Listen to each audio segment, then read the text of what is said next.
Mercedes-Benz, you know the name, you've seen the logo. It's a symbol of luxury, of engineering excellence, of German precision. A Mercedes-Benz is more than just a car. It's a statement. It says, I've arrived. But where did this legendary brand come from? How did a little workshop in Germany become a global icon? Buckle up, because we're going on a road trip through the history of Mercedes-Benz. It's a story of two men, Karl Benz and Gottlieb Daimler, who dared to dream of a world on wheels. They faced doubters, setbacks and even ridicule, but they never gave up. Their passion, their innovation, their sheer bloody-mindedness changed the world forever. And it all started with a simple idea to build a better machine. Karl Benz's story is the classic tale of rags to riches, a journey filled with determination and innovation. Born in 1844, he didn't have a silver spoon. He had a spanner, a tool that would become a symbol of his future. His dad was a locomotive engineer, a man who worked with the powerful steam engines of the time. Young Karl spent his childhood surrounded by the sights and sounds of machinery, the clanking of metal and the hiss of steam. I was fascinated by it. The way machines moved, the way they worked, it was like magic to me. I was a bright kid, good at maths and science, but life wasn't easy. Every day was a struggle. My father died when I was just 2 years old, leaving my mother to fend for us. My mother struggled to make ends meet, working tirelessly to provide for us. But she believed in education. She knew it was the key to a better future. She scrimped and saved to send me to a good school, sacrificing her own needs for my education. He studied mechanical engineering, immersing himself in the world of machines and technology. He learned how things worked, understanding the intricate details of mechanical systems, and more importantly, he learned how to make them work better, always seeking to improve and innovate. This was a man who couldn't look at a machine without wanting to take it apart and put it back together again. Preferably with improvements, always pushing the boundaries of what was possible. Benz wasn't content with just tinkering. He had a vision. He saw a future where horses were for hobbyists, not transportation. He wanted to build a horseless carriage, a vehicle powered by an engine, not by muscle. In 1885, I did just that. I unveiled the Benz Patent Motorwagen. Now it wasn't pretty. It looked like a cross between a tricycle and a park bench. And it could barely manage 10 miles per hour, but it was revolutionary. It was the world's first practical automobile. People laughed at him. They called it Benz's folly. But Benz didn't care. He knew he was onto something big. He kept refining his design, making it faster, more reliable, more practical. And slowly, people started to take notice. Meanwhile, another German engineer was hard at work on his own version of the automobile. This was a time of great innovation and competition, with many minds racing to perfect the concept of motorized transport. His name was Gottlieb Daimler, a man with a vision that would change the world. And like Benz, he was obsessed with engines. He spent countless hours in his workshop, driven by a relentless pursuit of perfection. I was a bit of a dreamer. I believed in the power of innovation and the endless possibilities it could bring. I saw the potential of the internal combustion engine to power not just cars, but to revolutionize transportation as a whole. But boats, airships, even airplanes. The sky was the limit, and I wanted to push the boundaries of what was possible. I wanted to create a company that would build engines for the world, engines that would power the future and drive progress.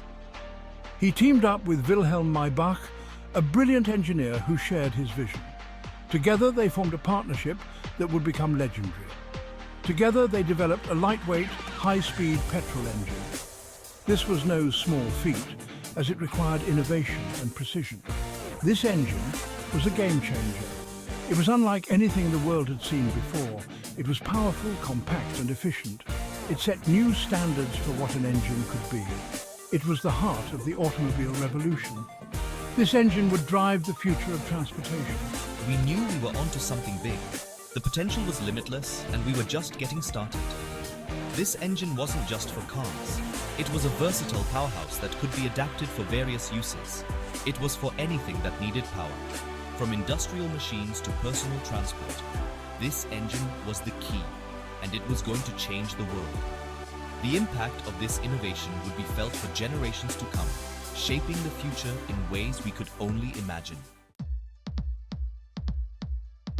Section 5 Daimler, the engine man. Daimler and Maybach weren't just engine builders, they were car builders too. In 1886, they fitted their engine to a stagecoach. It was the world's first four-wheeled automobile. They called it the Daimler Reitwagen. It was a bit faster than Benz's contraption. It could hit a heady 11 miles per hour. Daimler's company, Daimler Motor and Gesellschaft, or DMG, quickly gained a reputation for building high-quality, innovative automobiles. They were faster, more powerful, and more luxurious than anything else on the market. Daimler's motto was Das Beste oder Nichts, the best or nothing, and that's what they built. Their cars were snapped up by the wealthy and the discerning. Royalty, aristocrats, and captains of industry all wanted a piece of the Daimler magic. Section 6, Two Giants, One Destiny. By the early 1900s, both Benz and CE and Daimler Motoren Gesellschaft were major players in the burgeoning automobile industry. They were fierce rivals, constantly trying to outdo each other with faster cars, more powerful engines, and more luxurious features. But fate, as it often does, had other plans. The First World War hit Germany hard. The economy was in tatters, raw materials were scarce, the demand for luxury cars plummeted. Both Benz and Daimler were struggling to survive. They realized that their only hope was to join forces. In 1926, the two companies merged to form Daimler-Benz AG. It was a marriage of convenience perhaps, but it was also a match made in automotive heaven. The newly merged company needed a new name, a new brand identity. They chose Mercedes-Benz. Mercedes was the name of the daughter of Emil Jelinek, an Austrian businessman who had been a key figure in the early success of Daimler Motor and Gesellschaft. Mercedes was also a Spanish word meaning mercies or graces. It was a fitting name for a car that was both beautiful and powerful, elegant and sophisticated. The Mercedes-Benz brand quickly became synonymous with quality, luxury and innovation. They produced a string of iconic cars that cemented their reputation as the world's leading automaker. Mercedes-Benz has always been at the forefront of automotive technology. They pioneered safety features like the crumple zone and the anti-lock braking system, also known as ABS. They developed the first diesel-powered passenger car. They even built a car that could drive itself back in the 1980s. But it's not just about technology. Mercedes-Benz cars are known for their luxurious interiors, their smooth ride, their impeccable build quality. They are cars that make you feel special, whether you're behind the wheel or riding in the back seat.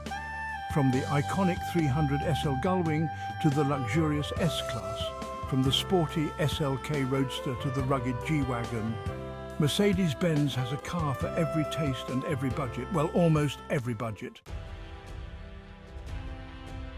Mercedes-Benz has a long and illustrious history in motorsports, a legacy that spans over a century and has left an indelible mark on the racing world. From the early days of Grand Prix racing to the modern era of Formula One, Mercedes-Benz cars and drivers have consistently been at the front of the pack, showcasing unparalleled speed, precision and innovation. The Silver Arrows, as they were known, dominated Grand Prix racing in the 1930s. These sleek, powerful machines were a symbol of German engineering prowess and competitive spirit. After the war, they returned to racing in the 1950s, winning the Formula One World Championship in 1954 and 1955 with legendary driver Juan Manuel Fangio. Fangio's skill and the car's performance were a perfect match, creating an unbeatable combination. Today, the Mercedes-AMG Petronas Formula One team is one of the most successful teams in the sport, having won 8 consecutive Constructors' Championships from 2014 to 2021. This era of dominance is a testament to their relentless pursuit of perfection and cutting-edge technology. Their success on the track has helped to further cement Mercedes-Benz's reputation for engineering excellence and technological innovation. The dedication and expertise of their engineers and team members continue to push the boundaries of what is possible in motorsports, ensuring that the legacy of the Silver Arrows lives on. So, what is it that makes a Mercedes-Benz so special? Is it the luxurious interiors, the powerful engines, the cutting-edge technology? Or is it something more? I think it's the history. It's the legacy of Karl Benz and Gottlieb Daimler, two men who dared to dream of a world on wheels. It's the countless engineers, designers and craftsmen who have poured their hearts and souls into building the best cars in the world. A Mercedes-Benz is more than just a car. It's a symbol of success, of achievement, of a life well lived. It's a car that tells the world, I've made it. And that, my friends, is priceless.